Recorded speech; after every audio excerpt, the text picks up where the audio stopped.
What's something you've never tried and never will? That cave exploration hobby where people squeeze through tight spaces. Just fuck no. I tried once.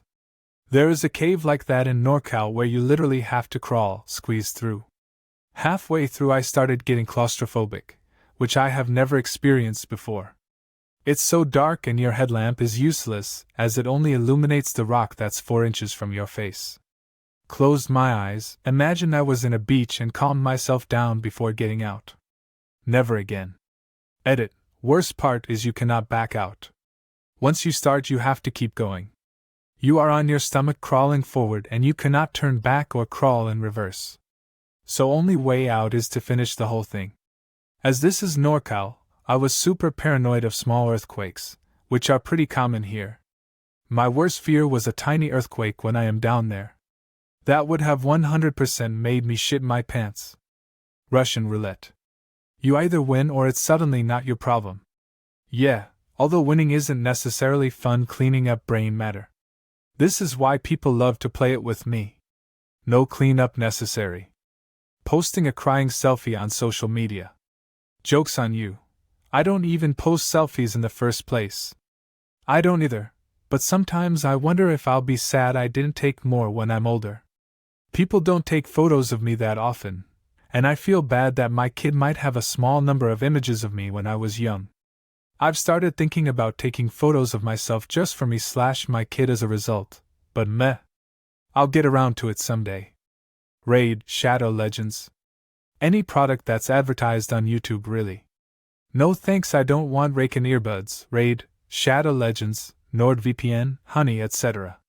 When I see those ads, it immediately gets put on my do not buy/use/play list. Cigarettes. I've never either. Grew up with a smoker. Everything smells so gross. I've never even wanted to try it, and I have no idea why anyone ever starts to smoke. 8. I understand why they have difficulty quitting, but why did you start? I remember when I was young how smoking was a cool thing to do. At a young age, wanting to belong has a huge influence, amongst teenagers especially. You don't want to risk being the odd one out. Besides that, many people grew up in a time when it was even more normalized. When my parents were young, it was expected that they'd have cigarettes around for their guests at home. Just like how you'd offer a snack or a drink. Thankfully, we are more than aware of how unhealthy it is now, at least. But it's not surprising how so many are still addicted. Angel dust. For real. Seriously, the most dangerous drug around. I can't think of anything worse in terms of influencing behavior. I know a guy who smoked PCP and got really sweaty and hot, so he took off his clothes in public. Then, he had to go to the bathroom and he walks into some random family's house and uses their bathroom, and doesn't understand at all that this isn't normal behavior. He's lucky he didn't get shot. Scuba diving. Coast Guard veteran here. 98% of all deaths I've had were from scuba divers. It's a horrible, painful death, and it doesn't matter how much of an expert you think you are. I've seen master divers die. It's extremely dangerous. Like any activity, once you think you're an expert and get cocky, accidents happens. Scuba diving, skydiving, car driving, all the same. Been riding ATVs since I was 3 years old round the farm back home, etc. 32 years old now and had a freak accident/near-death experience I was extremely lucky to walk away from. Wasn't even doing anything outrageous, just pure complacency. Don't think it can happen to you in your life? Think again.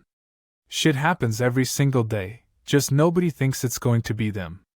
And that's exactly what I was telling the paramedics in the helicopter on the way to hospital while smacked out on ketamine. Free climbing. I'm pretty sure you mean free soloing.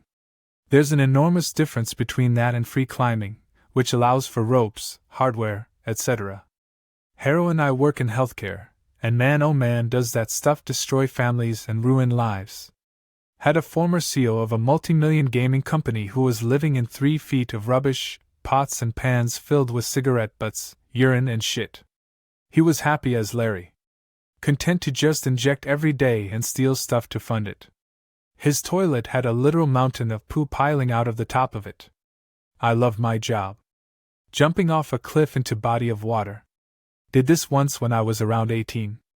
I had the wind knocked out of me when I hit the water and couldn't breathe/swim. Luckily someone was nearby to pull me out, but my goodness, I will never do that again. Going on a cruise ship. It has never sounded appealing. If you have a chance, read the story. A supposedly fun thing I'll never do again. By David Foster Wallace. It's about his cruise ship experience, and it's hilarious and educational. Breathing underwater. It sounds dumb because it is, but let me explain. One day I had this super realistic dream where absolutely everything was normal. I was swimming in my pool, which looked and felt exactly like real life. Until at some point my head is underwater and I just think, hey, YTF not? And I inhale. It felt so weird. I could feel water flowing through my throat and into my lungs, but it didn't hurt or anything, and I was effectively breathing underwater. It felt so weird yet so good, and I actually believed I had this ability. Of course, the first thing I did the next day was going for a swim, but this time, before I inhaled, my survival instinct kicked in and I realized how freaking stupid I was. So yeah, I will never try to breathe underwater because my brain just won't let me do it.